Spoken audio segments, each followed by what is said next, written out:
हमारे वृंदावन में एक स्थान है कोकिल साई। हर वर्ष वहां के उत्सव में थोड़ी देर के लिए 1-2 दिन का प्रवचन दास को करने का सौभाग्य मिलता है।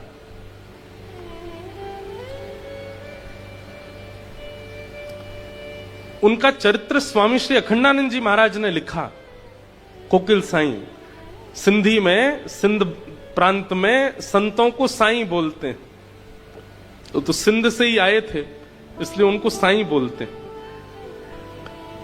और कोकिल उनको इसलिए बोलते थे क्योंकि वो जब मानसी में जाते तो नेत्र बंद करके एक कोयल का रूप धारण करके, और सीता जी जो अशोक वाटिका में हैं रावण के यहां, वहां सीता जी के विरह को दूर करने की सेवा अपनी मानसी में करते। कितनी बड़ी बात देखो।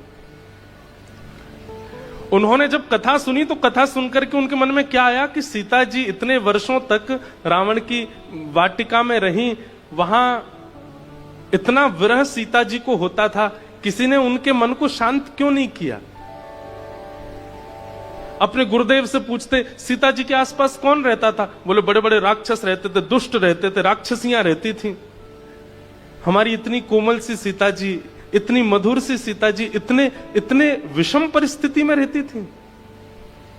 तब से उन्होंने मन बनाया, इसी कलिकाल में आज से 40-50 साल पहले वो नित्य नेत्र बंद करके मानसी बनाते अपने मन में, और एक लंका का निर्माण करते। उस लंका में जहां सीता जी वाटिका में बैठी उसका निर्माण करते, और स्वयं कोयल बन के जाते और जाकर के विरही सीता जी को खुश करने का प्रयास करते। राम जी की बाल लीला सुनाते, राम जी की मधुर एक लीला हमने भी सुनाई थी। एक बार कौशल्या मैया और यशोदा मैया के दोनों लाला अदला बदली हो गई। ये लीला कोकिल साई सीता जी को सुना रहे हैं। कैसे? बोले एक बार नित्य साकेत धाम में कौशल्या मैया के मन में आई कि मैं नंद रानी यशोदा से मिलने जाऊं, और यशोदा मैया के मन में आई कि मैं कौशल्या से मिलने जाऊं। अब दोनों के लाला लाडले छोड़ते हैं नहीं एक दूसरे को। आज जैसे ही मैयाओं ने अपने अपने लाला का श्रृंगार किया, दोनों बिल्कुल एक जैसे लग रहे हैं। और तभी दोनों मैया निकली अपने अपने भवन से। वहां यशोदा मैया के मन में आई कि मैं कौशल्या जी से मिलने जाऊंगा, और उसी समय इनके मन में भी आई है। लेकिन बीच रास्ते में दोनों माताएं मिल गई। दोनों के गोद में श्याम बैठे हैं, एक के घनश्याम एक के रामश्याम। एक जैसे हैं बिल्कुल, आंखें भी एक जैसी, नाक भी एक जैसी, होठ भी एक जैसे, गाल भी एक जैसे, दांत भी 4 ही हैं दोनों के। बस अंतर एक है, आपको पता है, मोर पंख कभी कभी राम जी भी पहनते हैं, मोर पिच कभी कभी राम जी भी धारण करते हैं। अंतर केवल एक है, क्या? इनके नयन गंभीर हैं, राम जी के नेत्रों में थोड़ी गंभीरता है, और इनके चपल विशेष, और ठाकुर जी के नेत्रों में थोड़ी चंचलता है। और हरकतें भी सीधे स्थिर बैठते नहीं है ठाकुर जी, कभी हाथ हिलाते रहेंगे, कभी पैर चलाते रहेंगे, कभी कुछ। सीता जी करिए, अरे कोकिल फिर क्या हुआ बताओ ना। बोले फिर तो वो हुआ। बोले क्या हुआ? जिसने आनंद ही भर दिया। बोले कैसे? कौशल्या मैया ठाकुर जी श्री कृष्ण को ले गई, और यशोदा मैया राम जी को ले गई। दोनों बालक भूल गई एक दूसरे के, बालक अदला बदली हो गए, चले गए। सीता जी इतनी प्रसन्न हो रही है सुन के। फिर क्या हुआ? बोले फिर राम जी आ गए गोलोक धाम में, और श्री कृष्ण पहुंच गए साकेत धाम में। आप सब समझ रहे हैं ना लीला? ये पृथ्वी की लीला नहीं है, ये गोलोक, नित्य गोलोक धाम में ठाकुर जी छोटे ही रहते हैं, नित्य साकेत धाम में राम जी की लीलाएं चलती रहती हैं। ये अयोध्या और वृंदावन गोलोक और साकेत ही है। जाके देखो हमारे वृंदावन में, यहां से ऊपर चढ़ के देखोगे तो बद्रीनाथ भगवान शंख चक्र गदा पद्म में बैठे, लेकिन वृंदावन में आज भी राधा रमण लाल छोटे से ही हैं। गर्मियों में केवल कॉपीन पहनते हैं, एक कॉपीन पहन के एक माला में ही पूरे दिन डोलते हैं। इतना मॉडर्न जमाना आ गया, लेकिन आज भी ठाकुर जी के वस्त्र छोटे ही छोटे रहते हैं गर्मियों में। और सर्दियों में इतना जाड़ा लगता है इनको कि महाराज कान भी ढक लेते हैं, सिर भी ढक लेते हैं, इधर से भी ढक लेते हैं, नीचे अंगीठी जला के और बैठते हैं। क्यों? वहां लाला छोटे ही हैं। अयोध्या में राम लला ही हैं, राम भगवान नहीं है, वहां लाला ही हैं। तो ऐसे ही नित्य साकेत, नित्य गोलोक में लीलाएं होती रहती हैं। तो यशोदा मैया ले गई राम जी को, कौशल्या मैया ले गई ठाकुर जी को। अब राम जी पहुंच गए कहां? गोलोक धाम, एक प्रकार से कहें तो वृंदावन। और वहां तो मधुमंगल, श्रीदामा, तन सुखा, मन सुखा, धन सुखा। अरे लाला, आज खेलन नहीं चलेगा हमारे संग?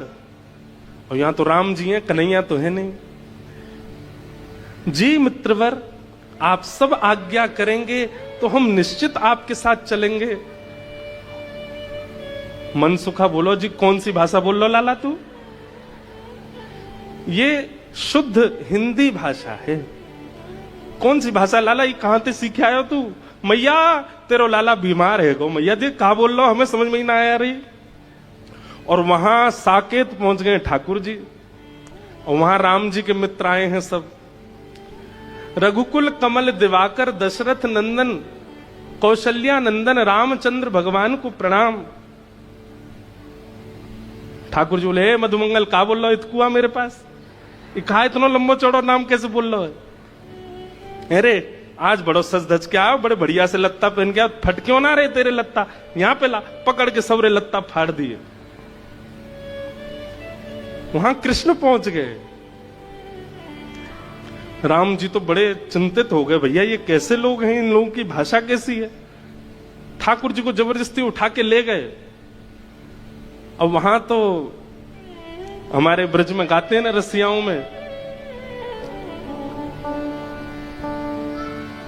सात दिनन तक गिरिवर धार्यो, सात दिनन तक गिरिवर धार्यो, नाग कालिया पकड़ पछाड़ो, नाग कालिया पकड़ पछाड़ो, ऐसो वैभव वारो तो ये ब्रज में गारी खाए। हाँ, ऐसो वैभव वारो तो ये ब्रज में गारी खाए। अरे हाँ, ऐसो वैभव वारो तो ये ब्रज में गारी खाए। हाँ, ऐसो वैभव वारो तो ये ब्रज में गारी खाए। ओ ऐसो चटक मटक सो ठाकुर, तीनों लोकन में नाए। ऐसो चटक मटक सो ठाकुर, तीनों लोकन में नाए। ओ देखो, अगर ये पद हमने ब्रज में गाया होता, एक भी बैठा नहीं होता। आप बैठे ही रहना, खड़े मत होना। नहीं, अब मत खड़े होना। पर ये भूमि का अंतर है, ये वैराग्य की भूमि है। यहाँ सब वैरागी रहते हैं, यहाँ सब विरक्ति रहते हैं। लेकिन ब्रज में अगर एक पंक्ति इस पद की आ गई होती तो महाराज बस व्यास जी बैठे होते, बाकी सब नाच रहे होते। हो ऐसो, ऐसो, ओ ऐसो चटक मटक सो ठाकुर, तीनों लोकन में नाए। ओ ऐसो चटक मटक सो ठाकुर, तीनों लोकन में नाए। ओ ऐसो चटक मटक सो ठाकुर, तीनों लोकन में नाए। ओ ऐसो चटक मटक सो ठाकुर, तीनों लोकन। वैसे मुझे केवल एक पंक्ति गा के कुछ प्रमाणित करना था। अब पूरा पद तो गाना नहीं, बैठ जाओ सब।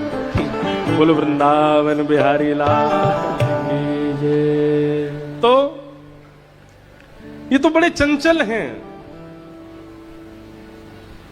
महाराज।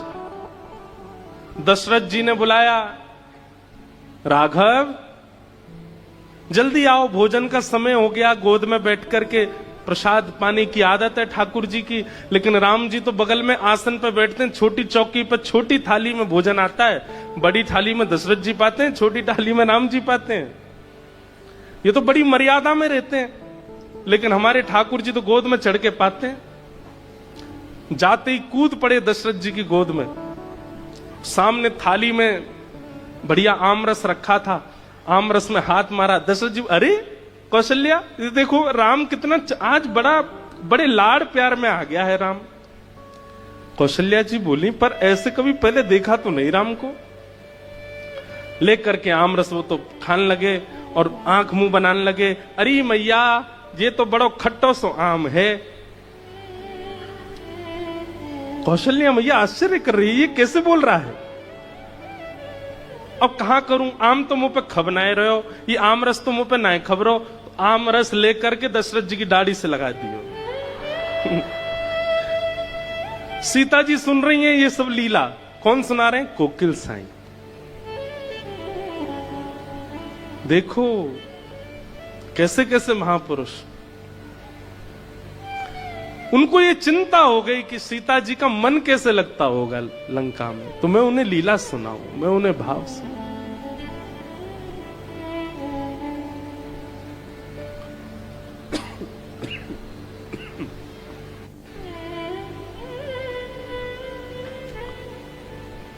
और वहां राम जी की हालत,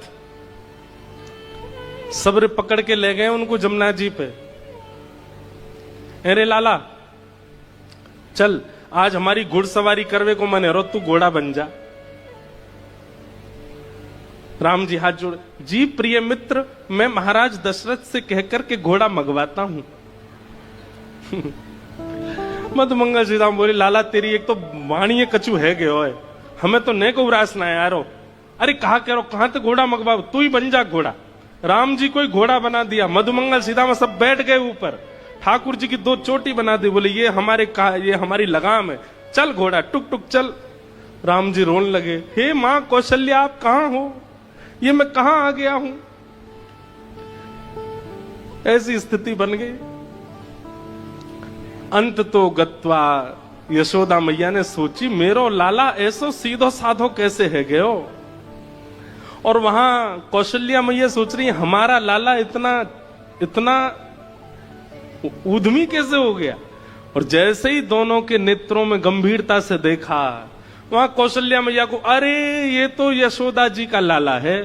और यशोदा मैया को पता चली, अरे ये तो कौशल्या जी को लाला, गलती से आ गए घर पे। बताओ, गलती से किसी का फोन अदला बदली हो सकता है, पर्स अदला बदली हो सकता है, बच्चे अदला बदली हो सकते हैं, पर भैया ये दोनों एक से हैं, इनमें कोई अंतर नहीं। हो गए अदला बदली। दोनों मैया लालाओं को लेकर के गई, बीच मार्ग में दोनों मिल गई। कौशल्या मैया बोली, अरे बहन देखो तुम्हारो लाला मेरे संग चलो गयो। बोले हाँ आपको भी मेरे संग, लो पकड़ो अपने बंदर को, इतना ऊधम मचावे, पूरी साकेत में ऊधम करके आयो है। यशोदा मैया भी बोली, तुम भी पकड़ो अपने माटी के मठोना है, कछु करे ही ना है, हंसे ना बोले ना, बैठो रे चुपचाप। अब ये लीला सुनकर के सीता जी का कम से कम मास भर का 1 महीने का विरह दूर हो गया। सीता जी इतनी प्रसन्न है। अब ये लीला त्रेता की नहीं है, इस कलिकाल में एक महापुरुष हुए जो नित्य अपनी मानसी में जाते हैं और सीता जी का विरह दूर करके, उनसे सुना नहीं गया, सहा नहीं गया कि सीता जी को विरह कैसे हो सकता है।